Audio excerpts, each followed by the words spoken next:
좋은 신문 TV입니다. 구독해 주시면 고맙겠습니다. 그의 과거와 현재를 이승지 기자가 살펴봤습니다.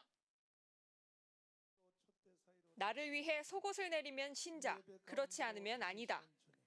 전국 교회를 돌며 설교를 하던 부흥사 전광훈 씨의 이름을 대중에 알린 건 공교롭게도 교리가 아닌 막말이었습니다. 반스 목사, 무슨 목사, 이게 전부 종북주의자 애들이 나를 공격한 겁니다. 모든 게 빨갱이 탓이라며 노골적으로 구글을 불러 모았고 2007년 대선을 계기로 정치색을 드러냈습니다. 여기서 이명박 안전을 사람을 내가 생명치료서 지금 이듬해 총선부턴 아예 극우 개신교 정당을 만들어 직접 정치판에 뛰어들었고 2018년엔 내부 비리로 교단 상당수가 탈퇴한 한국기독교총연합회의 대표가 됐습니다. 그리고 문재인 정부 출범 이후 사랑제일교회를 앞세워 본격적으로 태극기를 들고 거리로 나왔습니다. 종교도 정치도 거칠 것 없이 스스로 성역을 자처했습니다. 나 하나님 보좌를 딱 잡고 살아요. 딱 잡고. 하나님 꼼짝마. 하나님 까불면 나한테 죽어.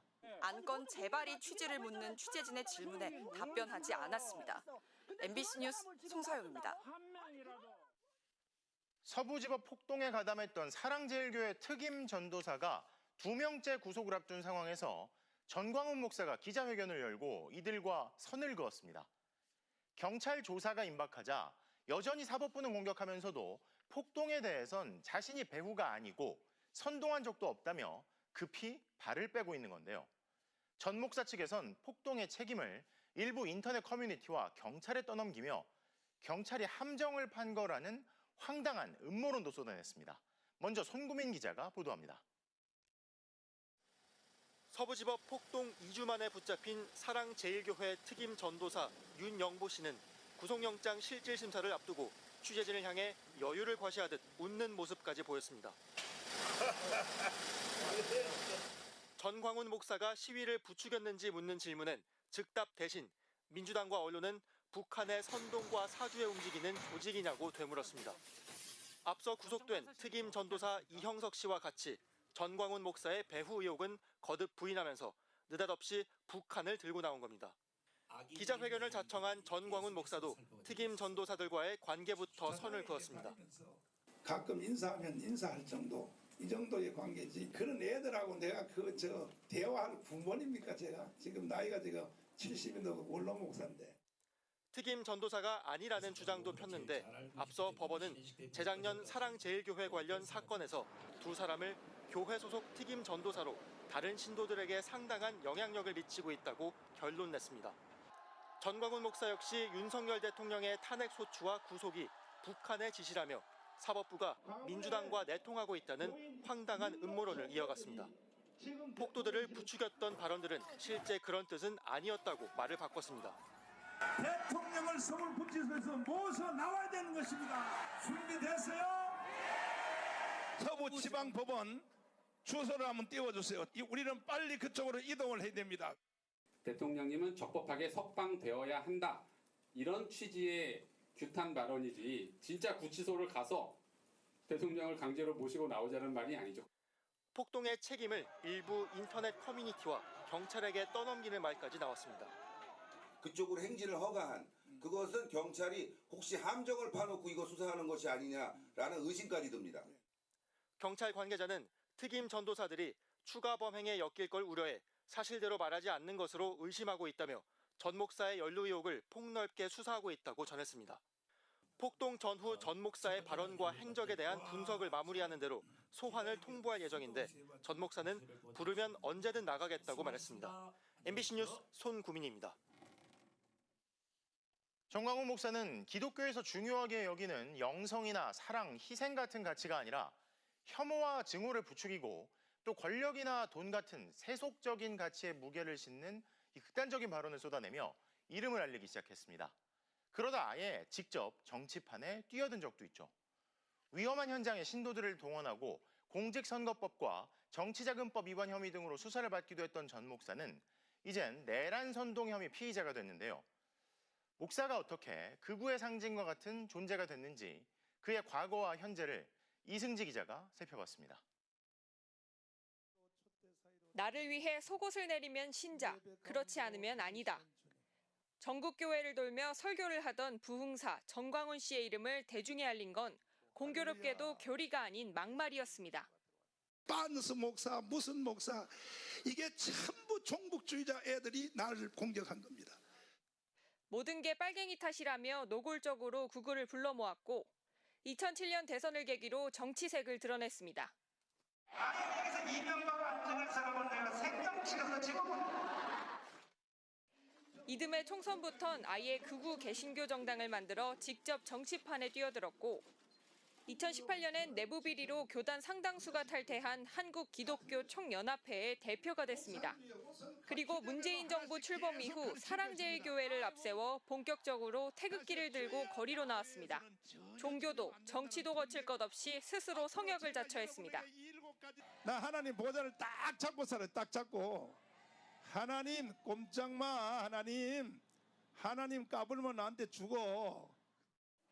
공권력에도 개의치 않았습니다. 야외에선 코로나19에 걸리지 않는다며 대규모 집회를 강행하다 본인도 감염됐고 재개발로 인한 사랑제일교회 철거를 두고는 신도들을 동원해 폭력으로 맞섰습니다. 급기야 이제는 국민을 겁박한 비상계엄, 내란을 엄호하는 배후를 자임하고 있습니다. 탄핵은 원천 무효로 선언한다. 계엄에 역행한 반국가 세력은 즉시 구속 처벌할 것을 촉구한다. 극우는 혐오라는 것을 중요한 토대로 삼고 있잖아요. 주목받음으로써 정치적인 위상을 갖게 되는데 전광훈 혐의는 굉장히 적합하죠. 그 시대가 만들어낸 괴물이라고 봐야죠.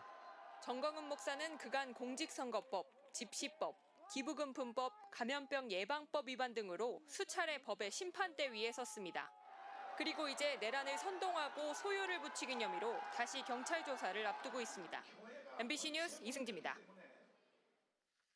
전광훈 목사는 자신이 이끄는 극우 세력을 토대로 이른바 제도 정치권 진입을 노렸지만 목표를 이루진 못해왔습니다. 이런 그에게 힘을 실어준 건 과거에는 극우와 선을 긋고 품격과 법치 같은 가치를 내세우다 12.3 내란 이후엔 전광훈 세력과 급속도로 밀착하는 모습을 보인 국민의힘인데요.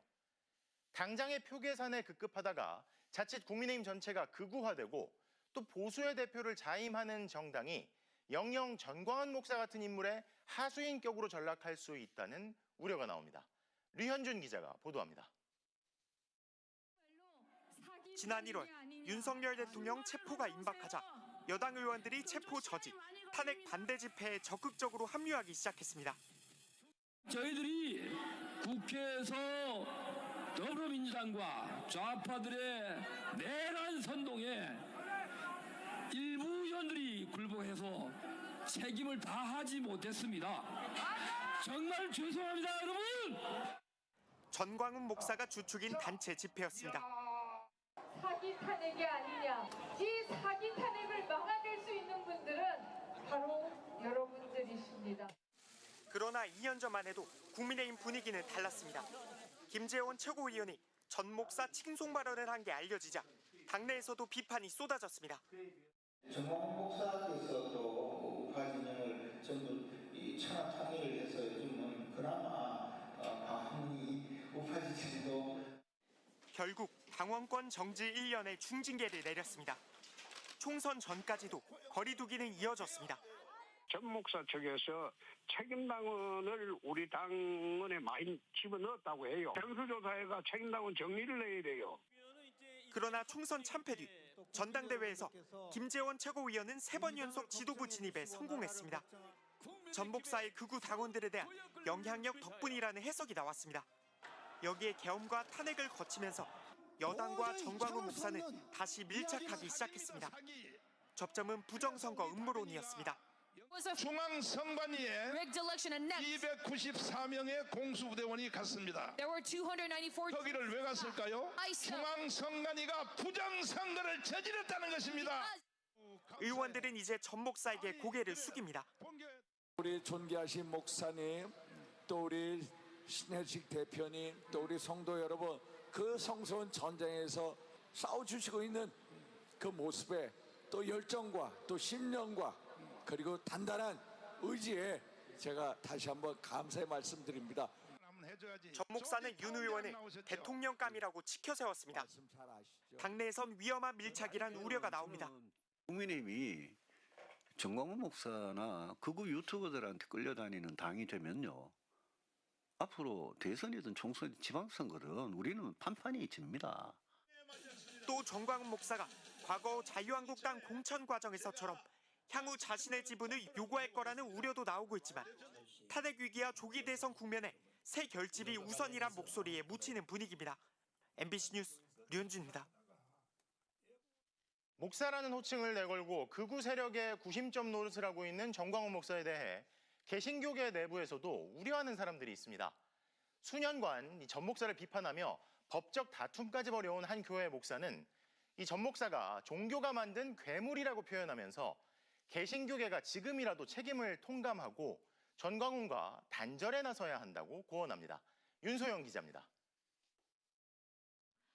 뿔이 달린 정광훈 목사의 사진과 함께 아웃이라는 문구가 쓰인 현수막이 교회 건물에 걸렸습니다.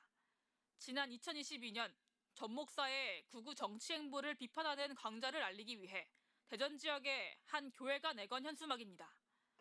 전 목사는 초상권 침해를 주장하며 소송을 냈지만 올해 초 대법원은 표현의 자유를 인정하며 교회 측의 손을 들어줬습니다. 당시 현수막을 내건 남재영 목사는 극우 보수 진영과 결탁해 교인들을 선동에 동원하는 이른바 정광훈 현상을 두고 볼 수 없었다고 밝혔습니다. 공익적으로 한국 교회가 어떻게 보수화되고 가고 있는 거에 관한 담론들을 이걸 객관적으로 학문적으로 알리는 것이기 때문에 또 서부지법 난동 사태의 배우로 의심받는 전 목사를 괴물이라고 평가했습니다. 보편적인 가치를 상실해버리면은 어떤 괴물이 될 수 있는지를 그리고 종교가 사실은 어떤 괴물을 만들어내는지를 극단적으로 보여준 게 정광훈이에요. 보수 정권과 수십 년간 유착해온 한국교회의 병폐가 오늘의 사태를 초래했다고도 비판했습니다. 교회가 그렇게 권력 친화적인 부분들로 행보를 해왔고 군사독재가 이제 성역화되어 있으니까 교회도 이를테면 아무도 건드리지 못하는 시대 정신을 저버린 종교인은 결국 사회의 상식과 어긋날 수밖에 없다며 맹신이 아닌 성찰의 자세가 필요하다고 강조했습니다. 과연 내가 시대 정신을 거슬르고 있는 건 아닌지 우리 사회 보편적인 가치에 내가 응답하고 있는지 그지? 그리고 집단지성이라고 하는 것들을 존중하는지 이 세 가지 기독교인들은 반드시 물어봐야 돼요. MBC 뉴스 윤소영입니다. 중앙 정치에서 이런 극우 세력과 국민의힘이 고개를 숙이는 분위기 속에 일부 국민의힘 소속 지방의원들까지 적극적으로 극우단체 집회에 동참하고 있습니다. 경남에선 7선 의원인 창원시의회 의장이 매주 출근 도장 찍듯 극우 집회에 참석하면서 의장 자격 논란이 불거졌는데요. 이민영 기자입니다.